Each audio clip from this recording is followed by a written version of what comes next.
A gente começa sempre prometendo que no próximo ano vai cuidar melhor da alimentação, comer direitinho. Agora, o que é se alimentar direito, né, Elaine? Seja bem-vinda. Como vai? Tudo bem? Prazer mais uma vez. Sempre nosso. E o se alimentar direitinho, a gente tem que prestar atenção nos grupos alimentares todos, como você sempre fala, né? Exatamente. E as pessoas geralmente querem começar essa modificação, essa mudança no final do ano.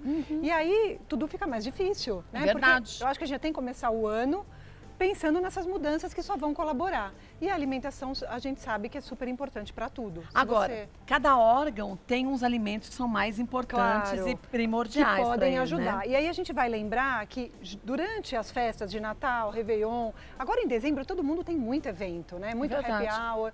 É amigo secreto. Então, quer dizer, a gente já comeu tudo errado nessa fase de dezembro, né? A tendência é comer tudo errado, é beber a mais.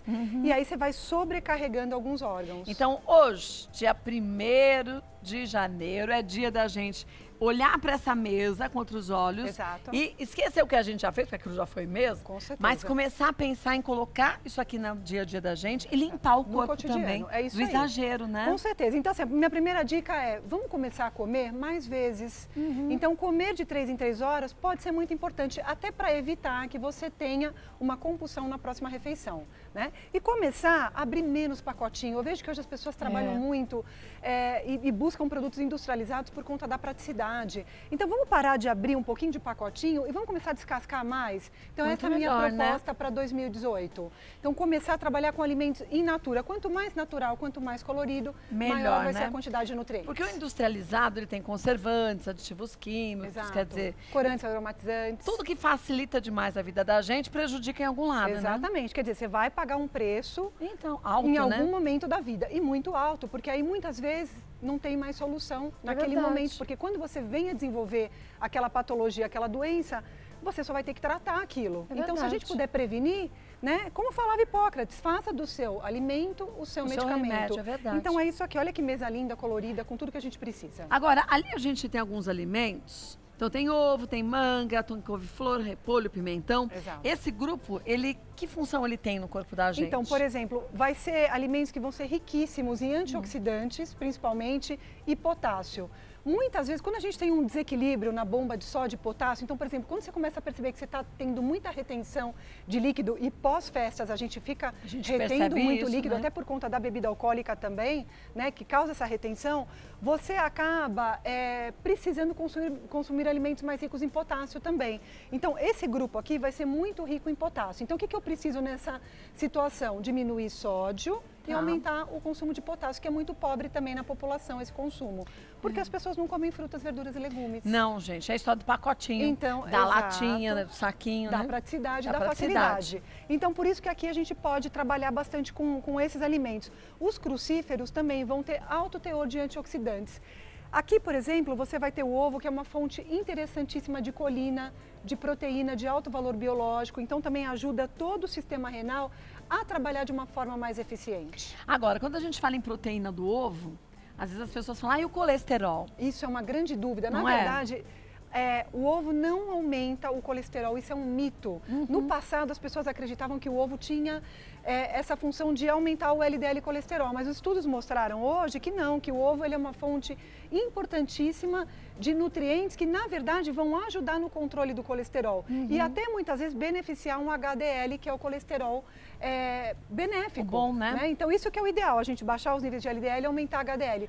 Ovo a gente deveria consumir diariamente. Agora, o problema é que as pessoas consumiam o ovo frito, né? Aí e o problema não era o ovo, era a gordura, preparo, né? Exatamente. Tudo vai depender da forma de preparo que você tem, né, no seu dia a dia. Se você fizer um omelete, se você fizer um ovo mexido, um ovo pochê, você só vai ter benefícios. E muito pelo contrário, é uma proteína de alto valor biológico. Muitas vezes ainda eu retardo a absorção daquele refinado. Muitas vezes a pessoa consome um carboidrato refinado que vai ter uma absorção super rápida no organismo e ao invés de comer lá pãozinho com manteiga, o ideal seria um pãozinho com ovo, porque aí eu vou retardar a absorção do carboidrato daquele pão. Então ele vai ter um valor nutricional muito melhor do que aquela manteiguinha que ele usa diariamente. Então aquela combinação que você sempre fala de alimentos. Não, é muito importante. Porque na verdade, benéfico, como o ovo, e o pão, que é um carboidrato que nem sempre é benéfico. Exato. Ele consegue fazer com que o corpo enxergue aquele carboidrato de uma outra forma, Exato. né? É hoje o que eu faço com os meus pacientes. Às vezes a gente quer, por exemplo, mudar a alimentação do paciente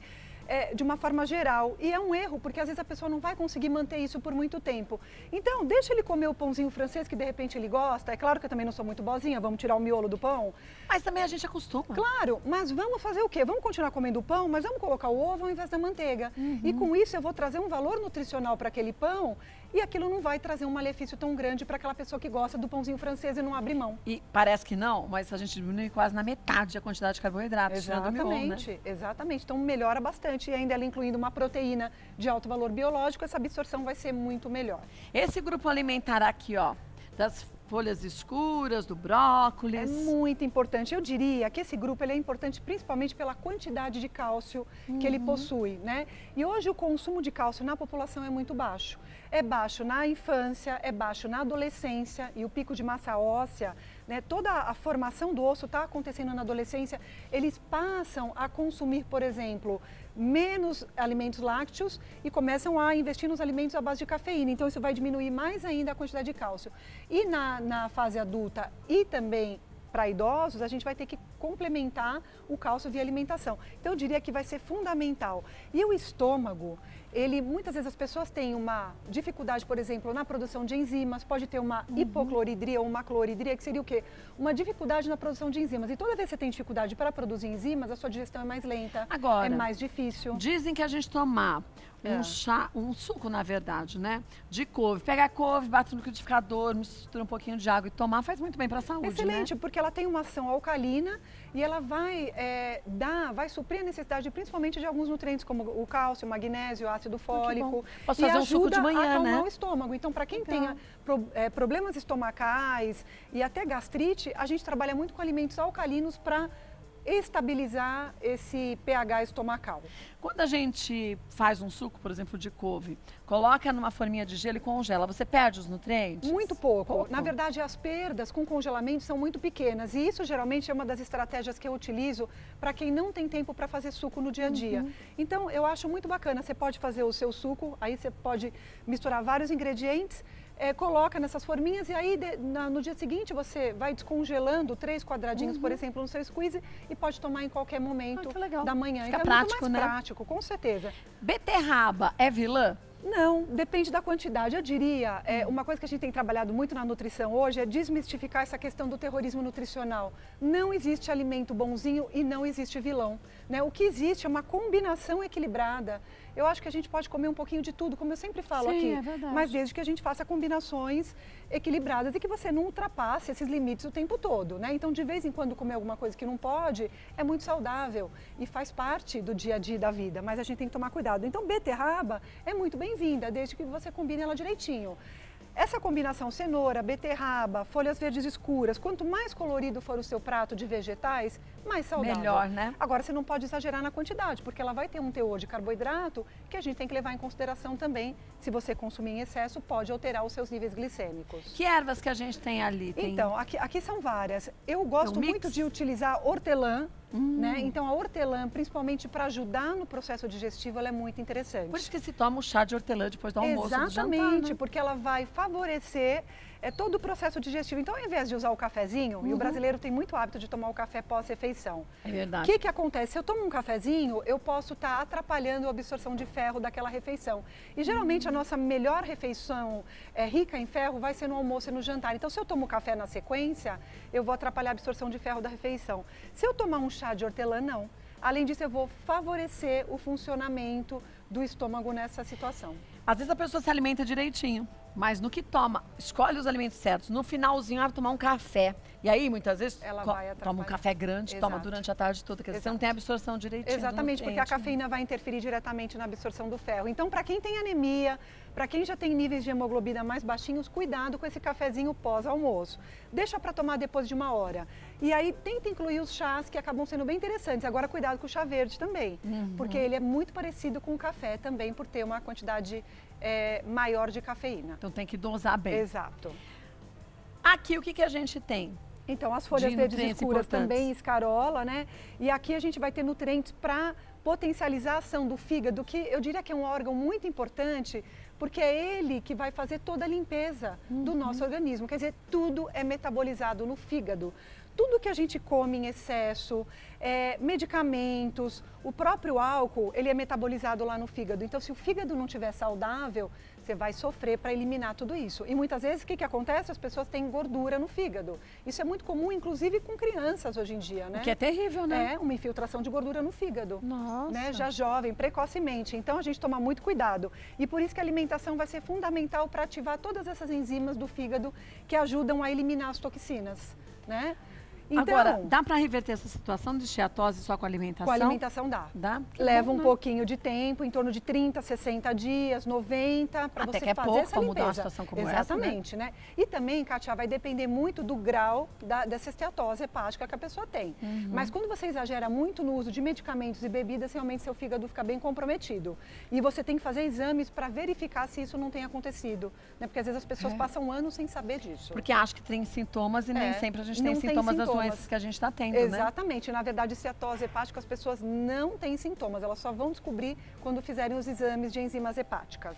Bom, gente, vamos fazer um suco detox? Já que a gente aprendeu quanto que a escolha dos alimentos é importante, vamos lembrar o quanto que a gente agora tem que desintoxicar o corpo de tudo que a gente já fez no Natal e no Réveillon, né? Exatamente. Então, o que a gente tem aqui, ó? 2 folhas de couve-manteiga, que a Elaine acabou de explicar a importância da folha verde escura. Exato. Meia unidade de maçã verde picada, com casca e semente. Isso.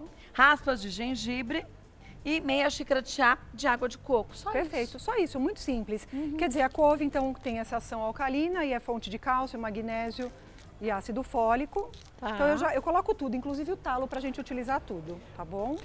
E isso é um outro hábito que a gente tem que ter de não desperdiçar, né? Quanto menos você desperdiçar, melhor. E exatamente, muitas vezes na casca, no talo, é que você vai ter uma maior quantidade de nutrientes. O importante é que eu tome esse suco sempre também, não só nessa época que a gente abusou. Eu acho interessante, 2 vezes na semana, ao invés de só tomar leite, por exemplo, você ter uma variedade na alimentação. Então, por que não colocar esse suco de manhã já para fazer uma limpeza? Verdade. E assim, vai gerar energia também, porque ele vai ser uma fonte de energia por conta da frutose da fruta. Uma outra coisa é a água de coco. As pessoas têm medo de consumir água de coco. Então, e é tão boa, porque ela hidrata o corpo, né? Exato, e tem um alto teor de potássio. Eu digo sempre que é um dos alimentos, né, um dos líquidos mais interessantes da gente consumir, porque ela é uma fonte riquíssima de potássio. E o equilíbrio de potássio e sódio da água de coco é excelente. Ela tem um pouquinho de gordura, mas isso não tem problema nenhum. Mas ela tem sais minerais na quantidade que a gente precisa, porque as pessoas tomam isotônico. Exato. Não, o melhor isotônico é a água de coco, né? Inclusive, a gente tem utilizado para os atletas, para praticantes de atividade física, porque você tem que fazer essa reposição e os isotônicos industrializados acabam tendo um teor de sódio muito grande. Nem sempre você perdeu tudo isso. Sem falar que tem um talher. Tem um talher? Sem falar que tem pais que dão isotônico para criança. Não, isso é um absurdo. Gente, você fala, como pode um negócio desse? O isotônico, ele só deveria ser utilizado depois de 1h30 de atividade física exaustiva, então, que aí realmente você tem que fazer uma recomposição, senão não precisa. Não tem porquê. Eu amo gengibre porque é uma fonte riquíssima de B6 e muitas vezes ele vai ajudar na produção de serotonina, então diminui muito a vontade de comer carboidratos e doces, tá? Tá. E aqui a nossa maçã. A maçãzinha. Eu não sou muito boa para cortar, mas vamos lá. Que vai com casca, com semente, vamos usar com tudo. Então você pode colocar a quantidade que você quiser. Nesse caso... Quer que eu corte pra você? Eu acho que eu vou precisar de uma ajuda aqui. É porque tem que ser mais bruta. Pronto. Quer dizer, já viram que eu não tenho muita facilidade na cozinha, né? Tô aqui para explicar todos... que a gente troca, cada um na sua habilidade, a gente vai aprendendo. Então, ótimo. Então, vamos colocar a maçã. Maçã verde, ela também é riquíssima em vitaminas, principalmente vitamina C. Então, excelente. E tem uma ação adstringente também. Já diziam que se a gente comesse uma maçã por dia, a gente teria muito mais saúde, né? Essa função de limpar mesmo o organismo, né? Esse depois é só levantar, tá? Não pode girar. Tá ótimo. Isso, né?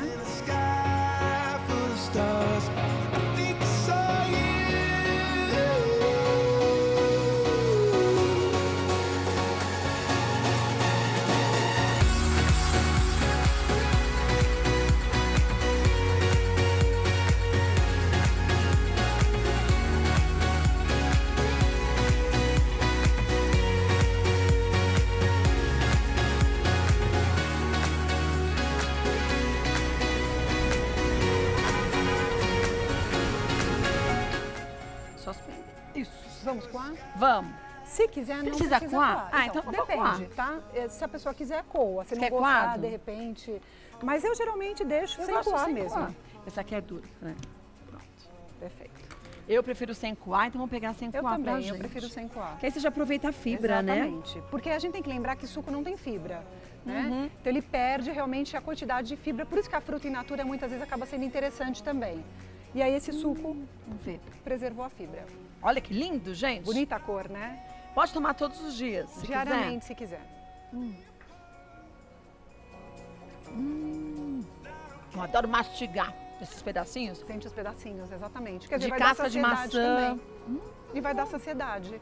Né? Porque às vezes você toma um líquido, só o líquido não te dá saciedade. E os pedacinhos vão acabar ajudando nesse processo da saciedade. Legal também. entre refeições, né? Exatamente. Para dar saciedade. Bem interessante. E até como no café da manhã já. Então você já começa uma ação de desintoxicar no primeiro período que você tiver. E aí depois você vai tendo uma alimentação equilibrada ao longo do dia. Olha que o nosso nem gelado tá. Exatamente. Eu não gosto de suco gelado mesmo. Então, ficou bom, né? Maravilhoso. Vou passar para vocês os contatos da Elaine de Pádua, a gente que é nutricionista. Lembrar que aqui a gente tem os melhores nutrientes, os melhores remédios naturais, a melhor forma da gente manter o corpo da gente nutrido, com saúde e ainda pensando no futuro, né? Não só no presente, né, Elaine? Então é isso que a gente tem que pensar, na prevenção também. Né? Vamos tratar se você já tem alguma patologia, algum problema, mas a gente pode prevenir muito com a nossa alimentação. Então, tá com dúvidas como se alimentar direitinho? Vá a uma nutricionista, peça ajuda e siga direitinho a recomendação. E evita, gente, tudo que é latinha, tudo que vê que dura muito no armário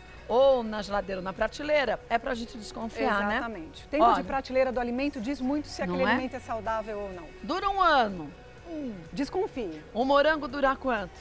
3 dias na geladeira? Pois é. Quanto menos ele dura, gente, mais a gente tem que ficar de olho, que senão não tem tantos agrotóxicos também, né? Exatamente, é isso mesmo. Olha, Instagram, doutora Elaine de Pádua. E o telefone pode passar? Pode, 0 operadora 11 2157 8329. 2157 8329. Muito obrigada. Um ótimo 2018.